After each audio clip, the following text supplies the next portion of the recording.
Hello friends, Radhe Radhe. कैसे हो आप लोग? आई होप फ्रेंड आप लोग अच्छे होंगे और मैं भी ठीक हूँ। तो फ्रेंड, मैं आरती आप सभी का अपने ब्लॉग वीडियो में स्वागत करती हूँ। तो आज वीडियो कुछ खास है, कुछ अलग है। तो फ्रेंड, आज की वीडियो में हम आपको बताएंगे कि मेरी सिलाई की जो जर्नी है वो कहाँ से स्टार्ट हुई थी और क्या रेट थे मेरे जब मैंने सिलाई स्टार्ट की थी, और आज क्या रेट हो गया है, यानी कितना बढ़ा है हमारी सिलाई में हमारा जो सिलाई का रेट है वो कितना आज हुआ है, और कब मैंने कितने रुपए से सिलाई करना स्टार्ट किया था। तो फ्रेंड, वीडियो में एंड तक बने रहिएगा। मैं आज आपको अपनी सिलाई जर्नी के बारे में थोड़ा सा बताऊंगी, क्योंकि एक वीडियो में पॉसिबल नहीं है सारा कुछ बताना, क्योंकि 15 से 20 साल पुरानी जो हमारी सिलाई की जर्नी है वो सारा कुछ हम एक वीडियो में नहीं बता सकते। तो यदि आप लोग चाहोगे तो स्टेप बाय स्टेप हम आपको बताएंगे। तो आज की वीडियो में मैं थोड़ा बहुत आपको बताती हूँ कि कैसे मैंने सिलाई स्टार्ट की थी, और हमारे जो सिलाई के स्टार्टिंग के रेट थे वो क्या थे, और क्या क्या हमें दिक्कतें आई, क्या हमारा पैसा लगा। तो जैसे कि आज आप देख सकते हो, आज मैं काफ़ी अच्छी एक बुटीक ऑनर हूँ, जो कि आप देखते हो मेरा बुटीक है जो काफ़ी अच्छा चलता है। काफ़ी ऑर्डर वगैरह भी आते हैं, काम की कोई भी कमी नहीं रहती। तो फ्रेंड, ये है कि कोई भी एकाएक से कुछ नहीं कर पाता। इसके लिए हमें बहुत ही ज़्यादा संघर्ष और मेहनत करनी पड़ती है, तभी कुछ हो पाता है। तो इधर जैसे कि आप मुझे ही देख सकते हो, पहले मैं बहुत ही साधारण परिवार से थी, और पहले मुझे बहुत ही ज़्यादा पैसे वगैरह की भी प्रॉब्लम हुआ करती थी। तो फिर मुझे मेरे दिमाग में आया कि हम ऐसे घर में बैठ नहीं सकते, हमें कुछ ना कुछ करना होगा। और मुझे वैसे भी खाली बैठना बिल्कुल भी पसंद नहीं है। तो मुझे लगता था कि कैसे मैं 2 पैसे कमाऊं और कैसे अपने हस्बैंड का हाथ बटाऊं। तो फ्रेंड, मुझे कहीं ना कहीं सिलाई पसंद थी, यानी बचपन से ही एक सिलाई का दिमाग में था, शौक़ था, हॉबी थी।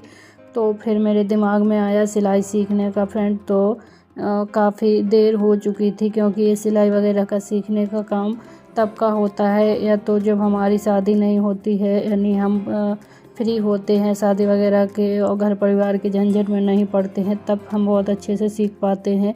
या फिर हमारे बच्चे वगैरह बड़े हो जाते हैं, इसके बाद हम कुछ सीख पाते हैं। पर तब हमें ना तो वो मौका मिला और ना ही ज़रूरत समझ आई। तो फ्रेंड, क्या हुआ कि फ्रेंड मेरे बच्चे हुए और ख़र्चे बढ़ने लगे। हस्बैंड करते थे, पर कोई जॉब वगैरह ऐसा कुछ नहीं था, ना कोई बिजनेस था, तो जैसे तैसे चलता था। तो फ्रेंड, मुझे खाली बैठना भी अच्छा नहीं लगता था। तो फिर मैंने सोचा क्यों ना मैं सिलाई सीखूं। तो फ्रेंड, जैसे तैसे करके मैंने थोड़ी बहुत सिलाई सीखी और घर पर ही सिलाई करना स्टार्ट कर दिया। तो फ्रेंड, मैं आपको बता दूं, ये जो मशीन वगैरह है ये मेरी शादी में मुझे मेरी बहन ने दी थी। तो उसी से मैंने सिलाई करना स्टार्ट किया, क्योंकि तब ये पैरदान वगैरह भी नहीं था, हाथ वाली मशीन थी।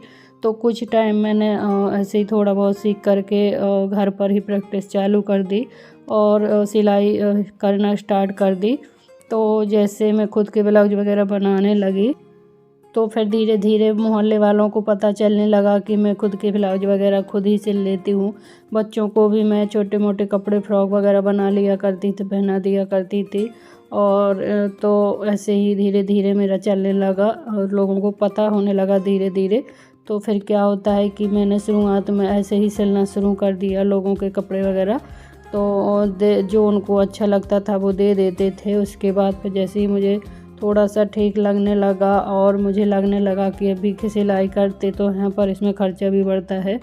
तो फिर मैंने क्या किया कि मैंने एक ब्लाउज के 10 रुपये लेना स्टार्ट कर दिया। उस टाइम पे मेरे यहाँ 15 और 20 रुपये सिलाई थी ब्लाउज़ों की। जो हमारी सिंपल वाले और बिना अस्तर वाले ब्लाउज होते हैं उनकी जो सिलाई थी वो 15-20 रुपये थी। तो मैंने मात्र 10 रुपये से ब्लाउज की सिलाई करना स्टार्ट कर दिया।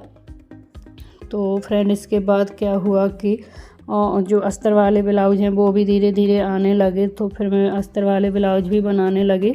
तो अस्तर वाले ब्लाउज़ों की फ्रेंड सिलाई जो मुझे शुरुआत में मिली थी, यानी फर्स्ट टाइम जब हमने सिंपल और अस्तर वाले ब्लाउज बनाए थे, तो आप यकीन नहीं मानोगे, मुझे और सिंपल वाले के 10 रुपये और अस्तर वाले के 20 रुपये मिला करते थे। पर मैं उस समय भी बहुत खुश थी कि जब पहली कमाई मुझे 10 और 20 रुपये मिले मेरे खुद के काम से, मेरे खुद की सिलाई से, तो वो भी मुझे बहुत ही ज़्यादा लगे। और एक वो होता है कि देखो पैसे की कीमत तो होती है, पर खुद के जब मेहनत से करो और वो पैसा जब हमारे हाथ में आता है तो एक अलग ही फीलिंग होती है। तो फ्रेंड ऐसा मुझे जब हफ्ते में 3-4 ब्लाउज़ों की सिलाई मिल जाती थी, 50-60-100 रुपये मिल जाती थी, तो मैं उन पैसों को देखकर बहुत खुश होती थी। और मैं फिर सोचती थी कि चलो जितना है कम से कम आया तो है फ्री बैठने से, और कुछ ना करने से तो अच्छा ही है। कम से कम हमारे बच्चे रोते हैं, हस्बैंड जी नहीं होते, पैसा नहीं होता, तो कम से कम उनके लिए पैसा हो जाता था। बच्चों के साथ आप लोग समझ सकते हो कि जब छोटे बच्चे होते हैं और वो कुछ मांगते हैं खाने के लिए शौक का, तो फिर हमें दिलाना पड़ता है। और यदि हमारे पास पैसे ना हो तो कितना बेकार लगता है। तो फ्रेंड तब से फिर मेरे हाथ में काफ़ी पैसे रहने लगे। ऐसा नहीं है कि बिल्कुल भी नहीं रहते थे, पर हाँ, जो खुद के पैसे होते हैं, खुद की कमाई के पैसे होते हैं, उनकी बात अलग ही होती है। जो हमारी बहनें खुद से कमाती हैं और खर्च करती हैं, वो इस चीज़ को समझ सकती हैं। तो ऐसा नहीं है कि हस्बैंड जी जो हैं पैसे वगैरह नहीं दे के रखते थे, पर मेरी सोच ऐसी थी कि जो भी वो पैसे दें उनको मैं हाथ ना लगाऊं, उनका पैसा जितना वो दे वैसा ही रखा रहे और मैं खुद के कमाए हुए पैसों से अपने खर्चे पूरे करूं। तो ये उद्देश्य और ये सोच मेरी पहले से ही थी, पता नहीं क्यों। क्योंकि जब जब वो मुझे पैसे देते थे तो उनमें से मुझे खर्च करना बिल्कुल भी अच्छा नहीं लगता था।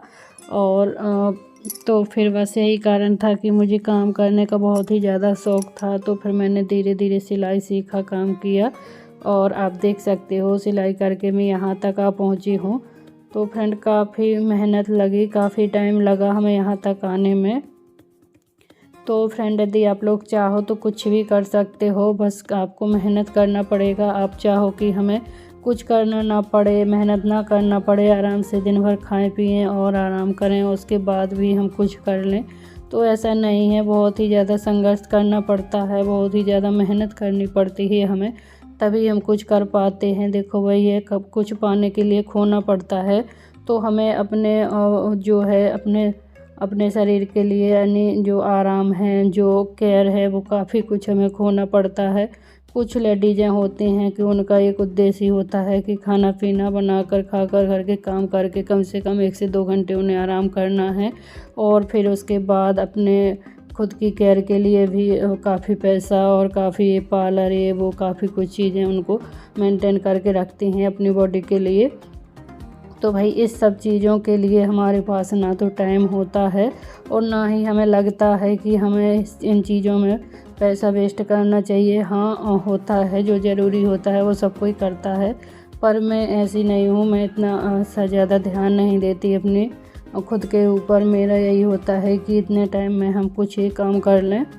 तो वही है फ्रेंड, अपनी अपनी सोच है और अपना अपना काम है। जिसको काम करना पसंद है उसको आराम त्यागना होगा, और जिसको आराम करना पसंद है वो कुछ कर नहीं सकता लाइफ में, क्योंकि उसके पास का टाइम की हमेशा कमी रहेगी। उसके अंदर यही रहेगा कि क्या करें, घर में इतने सारे काम हैं, टाइम ही नहीं मिलता। मैं तो करना चाहती हूँ, मैं तो 2 पैसे कमाना चाहती हूँ, मैं भी इसके जैसे काम करना चाहती हूँ। उसको, यानी उन लोगों को, उन महिलाओं को देखकर तो लगता है कि हम उसके जैसा काम करें, उसके जैसे पैसे कमाएं, पर उनको उसकी मेहनत नहीं दिखती। उनको लगता है बहुत ही आसान है पैसा वगैरह कमाना, घर और बाहर दोनों संभालना। तो भाई देखो, इतना भी आसान नहीं है, बहुत ही ज़्यादा मुश्किल होता है, पर जो चाहते हैं करना वो सब कर ले जाते हैं। तो आप मुझे ही देख सकते हो, मैं घर, शॉप और अपने बच्चों का घर का सारा काम, हर चीज़ संभालती हूँ। संभालना पड़ेगा, क्योंकि हम करना चाहते हैं तो हमें करना पड़ेगा, चाहे कर भी, नहीं तो फिर वही होता है कि चाहो ना चाहो आपके ऊपर है। यदि आप आराम चाहते हो तो फिर आप आराम करिएगा, कोई आपको ज़बरदस्ती करने वाला नहीं है। तो इधर मेरा भी ऐसा ही, हस्बैंड जी ने कभी मुझसे काम के लिए नहीं कहा। उनने हमेशा बल्कि मुझे मना ही किया है, समझाया है कि नहीं, मैं करता हूँ, तुम्हें करने की ज़रूरत नहीं है, आराम से घर में रहो। पर मुझे नहीं सही लगा, तो मैंने उनसे ज़िद की और ख़ुद के पैरों पर खड़े होने की मैंने सोची और आज मैं खुद के पैरों पर खड़ी हूँ, अच्छे से 4 पैसे कमाती हूँ। और ऐसा नहीं है कि पैसे कमाना कोई बुरी बात है, बहुत ही अच्छी बात है। पैसे के साथ साथ हमें मान सम्मान इज़्ज़त भी मिलती है। बस ये हमारे हाथ में होना चाहिए कि हमें पैसे के साथ साथ सबको लेकर चलना है। ऐसा नहीं है कि हम पैसे कमाते हैं तो फिर हम किसी को समझें ना या फिर किसी को टाइम ना दें। बस हमें सब कुछ करना पड़ेगा और ख़ुद को कष्ट देकर बहुत कुछ करना पड़ेगा। तो क्योंकि ये फ़ैसला आपका है तो आपको मेहनत एक्स्ट्रा करनी पड़ेगी। तो जो लोग काम करते हैं या फिर जिनकी सोच है काम करने की, वो इस चीज़ को बहुत अच्छे से समझ सकते हैं। जो हमारी बहनें हैं जो घर के साथ साथ अपना होम बुटीक वगैरह या फिर पार्लर वगैरह चलाते हैं, वो मेरी इस बात को बहुत अच्छे से समझ पाएगा। तो फ्रेंड इधर आप देख सकते हो, ये जो मैं सारे कपड़े वगैरह कटिंग कर रही हूँ, ये सारे मुझे ऑर्डर पर आते हैं तो मैं इनकी कटिंग वगैरह कर लेती हूँ फ्री टाइम में और फिर सिलाई करके इनको तैयार करके उनको दे देती हूँ। तो पैसा वगैरह भी अच्छा मिल जाता है, इसमें हमारा डबल प्रॉफिट हो जाता है। क्या होता है कि जब हम ये कपड़े वगैरह जो लाते हैं वो इकट्ठा हम थान कर ले आते हैं तो उसमें हमें काफ़ी रेट में अंतर हो जाता है, और जो फिर हम कस्टमर के लिए बना कर देते हैं तो कम से कम जितना हमारा सिलाई मिलता है उससे आधा हमें इस कपड़े में भी काफ़ी मार्जिन मिल जाता है। सारी चीज़ों पर हमारा जो हम सिलाई में हमें जितना खर्च आता है वो निकल आता है और कुछ और भी बच जाता है, और सिलाई तो फिर हमारी हमें होती ही है। तो इस तरीके से काम करने में हमें काफ़ी कपड़े की बचत भी होती है और पैसा भी हमारा अच्छा बन जाता है। तो फ्रेंड धीरे धीरे कुछ भी हो सकता है, बस आपको शुरुआत करना पड़ेगा और अपने आप को काम करने के लिए तैयार करना पड़ेगा।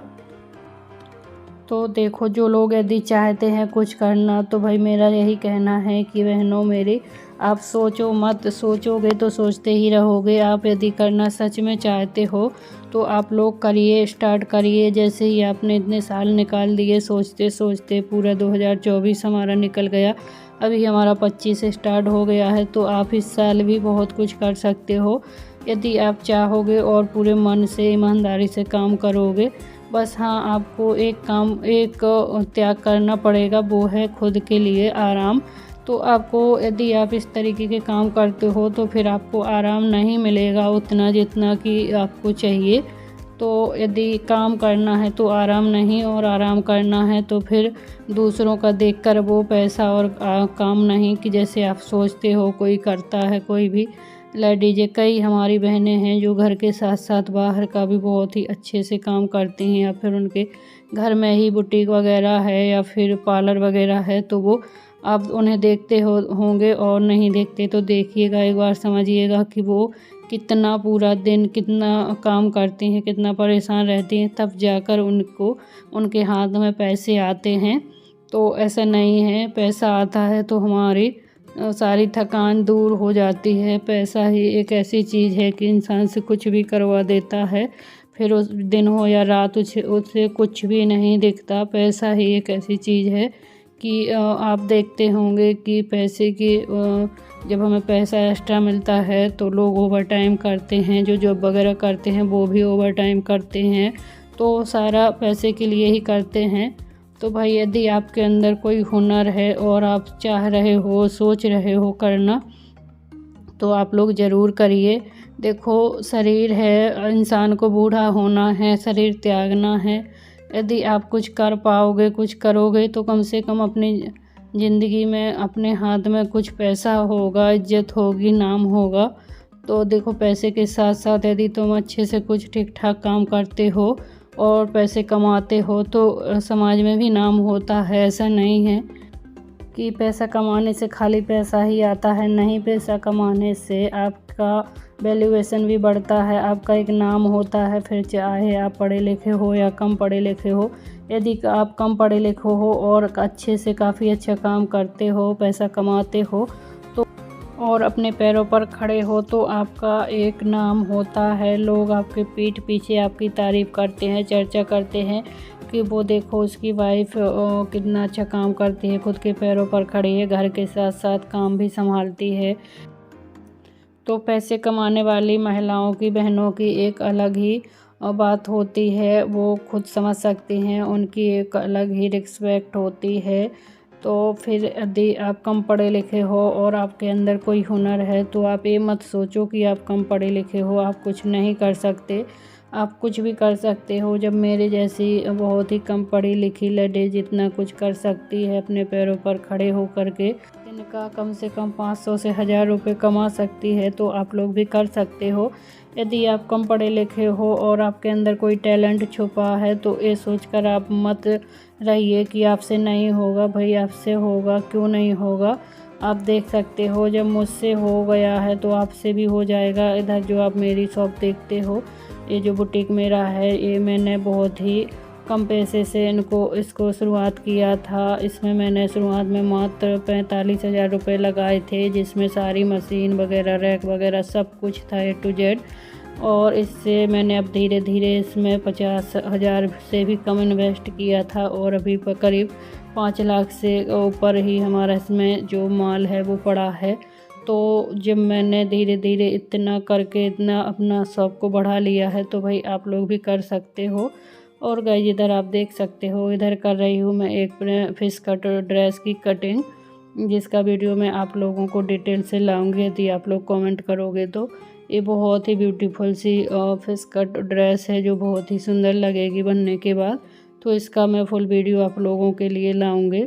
और हाँ फ्रेंड, ये जो सारी सिलाई है मैंने मोबाइल से सीखी है, नहीं यूट्यूब से सीखी है, क्योंकि जब मैंने सिलाई सीखी थी तब बहुत ही कम ऐसे ही सीखी थी। मात्र 14-15 दिन ही मैं सिलाई सीखने गई थी। तो आई होप फ्रेंड आज का वीडियो आप लोगों को अच्छा लगा होगा और हमारी दी हुई जानकारी आपको अच्छी लगी होगी। यदि अच्छी लगी, समझ आई और थोड़ा सा भी आप लोगों को मोटिवेशन मिला है हमारी बातों से, तो एक छोटा सा प्यारा सा कमेंट ज़रूर करिएगा। और चैनल पर न्यू हो तो चैनल को सब्सक्राइब करना मत भूलिएगा। साथ ही आप लोग इस तरीके से डिटेल से जानना चाहते हो कि मैंने किस तरीके से कितना इन्वेस्ट किया और क्या चीज़ होती है जो हमें शॉप ओपन करते टाइम ज़रूरी होता है, क्या क्या हमें लेना चाहिए, किस चीज़ में हमें कितना मार्जिन मिलता है। तो फ्रेंड आप लोग कमेंट करिएगा, मैं आप लोगों के लिए डेली छोटी छोटी वीडियो बनाकर लाऊंगी। क्योंकि देखो एक वीडियो में सारा कुछ बताना नहीं हो सकता, बहुत बड़ी वीडियो हो जाएगी। अभी भी हमारी वीडियो काफ़ी बड़ी हो चुकी है। तो फ्रेंड अभी मैं आपको धीरे धीरे थोड़ी थोड़ी वीडियो में बताऊंगी। तो फ्रेंड आज के लिए तो बस इतना ही। हम अगली वीडियो में आपके लिए कुछ और जानकारी लाएंगे, जिसके लिए आपको थोड़ा सा इंतज़ार करना पड़ेगा। तो चलिए फ्रेंड आज के लिए बस इतना ही, फिर मिलेंगे हम किसी और वीडियो में। तब तक के लिए bye bye and take care.